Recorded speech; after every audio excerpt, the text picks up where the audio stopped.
অনেকে বলে হুজুর পাপ ছাড়তে পারতেছি না, কি করব? পাপ ছাড়তে পারতেছেন না, কি করবেন? এই প্রশ্ন যারাই করেন আমি একটা কথাই প্রথমে জবাব দিই, নামাজটা ধরেন। ইন্না সলাতা তানহা আনিল ফাহশাই ওয়াল মুনকার। হুজুর শত ওয়াজ করেও আপনাকে পাপ থেকে বিরত রাখতে পারবে না। হুজুর আপনাকে পথ বলতে পারবে। প্র্যাকটিক্যাল যদি ঢাল হিসাবে কোনো আমল বা কোনো বিষয় কাজ করে যে আপনাকে পাপ থেকে প্রতিরোধ করবে, প্রতিহত করব,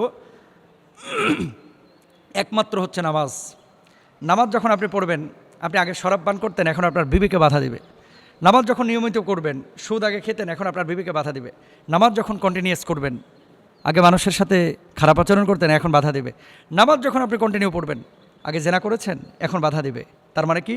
নামাজ ঠিক যার, সব ঠিক তার। নামাজ যার ঠিক নাই, তার কোনো কিছুই ঠিকই নাই। নামাজ ঠিক আছে, রিজকে বারাকা পাবেন। নামাজ ঠিক আছে, চেহারার মধ্যে নুরানি ভাব আসবে। নামাজ ঠিক আছে, সন্তান সন্ততি মানুষ হবে। নামাজ ঠিক আছে, পৃথিবীর মানুষ আপনাকে সম্মানিত